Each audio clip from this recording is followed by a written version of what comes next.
On Throwback Thursday, maybe a little clarification of a dispute. Who was the youngest person ever hired by the CBC radio network in Toronto? Well, Ken Haslam's obituary says it was he.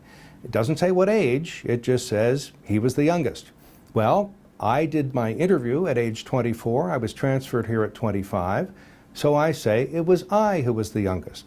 Now, since Ken Haslam is dead, he doesn't get to argue the point. I worked with Ken, and I don't think he'd mind. Here's an interview from Ontario Morning, Peter Stursberg, who wrote the book about Lester Pearson. And it's very interesting to see, as I look back on some of the issues, NORAD, NATO, alliances, things that are in the news today. And one thing I mentioned is the cost of that book was $19.95, and that was considered outrageous in the early 80s.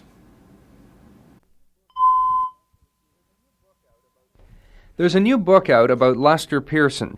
It not only shows Canadians how much pride we should have in this Prime Minister, Nobel Prize winner, and international statesman, but also tells us about the problems of trying to run a middle-power country next door to a superpower such as America. Peter Stursberg's latest book is Lester Pearson and the American Dilemma. Using the interview technique, he has also done 2 books about Diefenbaker and another about Pearson. Mr. Stursberg's here this morning. Good morning. Good morning. Pearson's international reputation was fabulous. I wasn't aware of it. He was offered the Danish foreign ministry at one time, wasn't he? Well, I think that was a joke more than anything. But I loved his reply. Yes. What did he say? He said, I'll become the Danish foreign minister if I don't have to leave Canada, can remain a Canadian citizen, and something else. He put outrageous stipulations on it. I want to talk about, you related an instance where Kennedy really wanted to talk to Pearson about things of an international nature. And I hear Pearson gets a phone call, and was it Kennedy on the other line who said, do you have a degree from Harvard? Do you have one from Princeton? Pearson kept answering yes. The reason was that Pearson didn't want to meet Kennedy during an election campaign. You see, there had been this business of Kennedy interfering in the election of 1962 and 1963 against Diefenbaker. And Pearson was very sensitive about this kind of thing. And so he said that no, he wasn't going to go to Washington to see Kennedy, to advise him on foreign affairs, because he didn't want to be too closely associated with the Americans. So Kennedy then decided on the ploy of giving him an honorary degree, and he asked him, where have you got your honorary degrees? You see, have you got one from Harvard?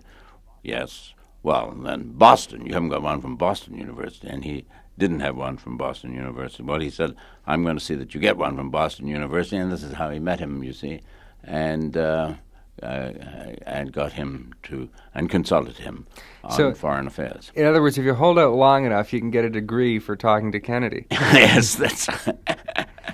You mentioned the U.S. involvement in Canadian elections.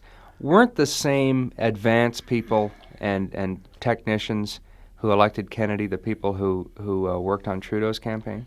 No, I don't think so. You mean which ones? Lou Harris, you mean? Harris was up. Was he on the Trudeau campaign? Well, he was up for the Pearson one for sure, wasn't he? Yes, absolutely. He did the polling for the Pearson campaign. And they kept it very quiet, mind you. And there's a story, I don't know whether it's in this book or in my other book, whereby Keith Davey was taking Lou Harris around and ran into a friend and introduced Harris as somebody else. That's in this book. That's a funny... Actually, the friend was a conservative. Yeah. Conservative member. How much kibitzing does America do in our elections? Well, I think that there is no question about it. I think this is part of the American Dilemma, of course, which is the title of the book, Lester Pearson and the American Dilemma. And that I think there's no doubt about it that they interfered very successfully in the 1962 and 1963 elections.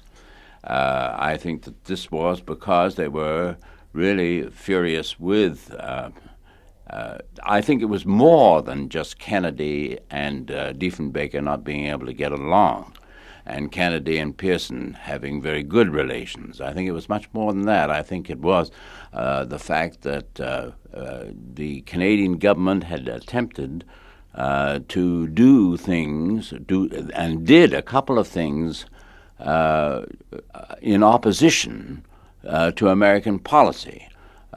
First of all, there was the Cuban. They continued relations with Castro and continued trade with Castro. This was Diefenbaker did. And then there was, of course, the first sale of wheat to Communist China, which broke the American embargo. And I think the Americans made it very clear that they weren't very happy about this at all. In fact, they were very angry about it. And they put all kinds of obstacles in the way of the Communist China trade.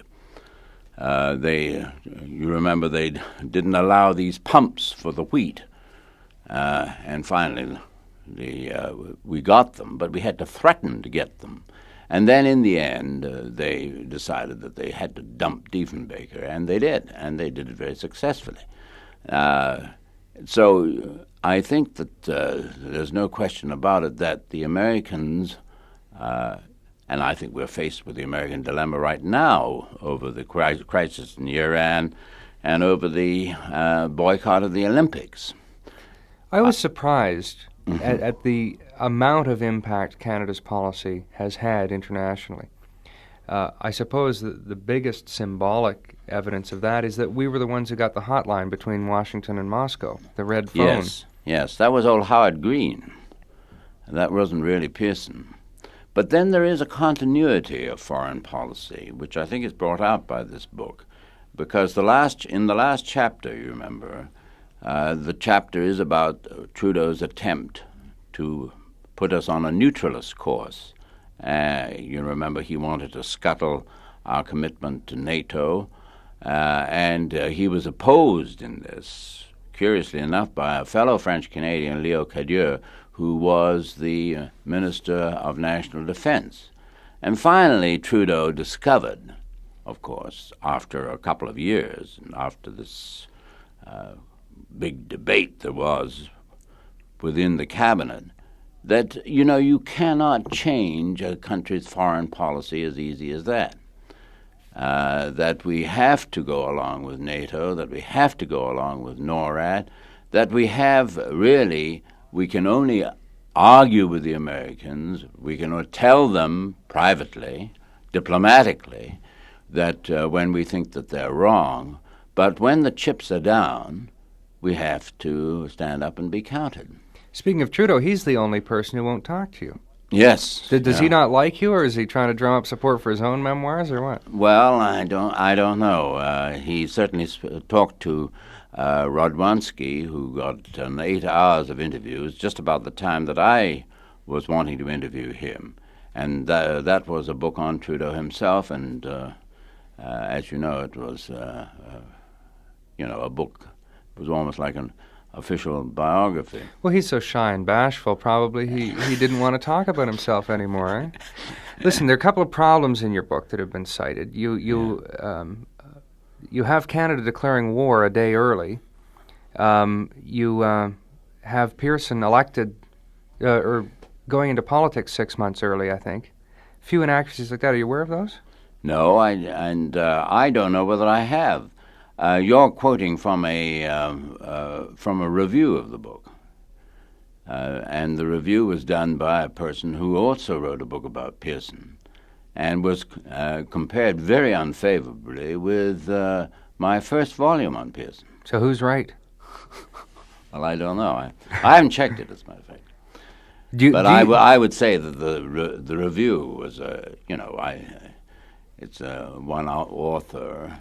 With the oral history technique, do you make an attempt to check these people's facts? Oh, yes, definitely we did. And as a matter of fact, I had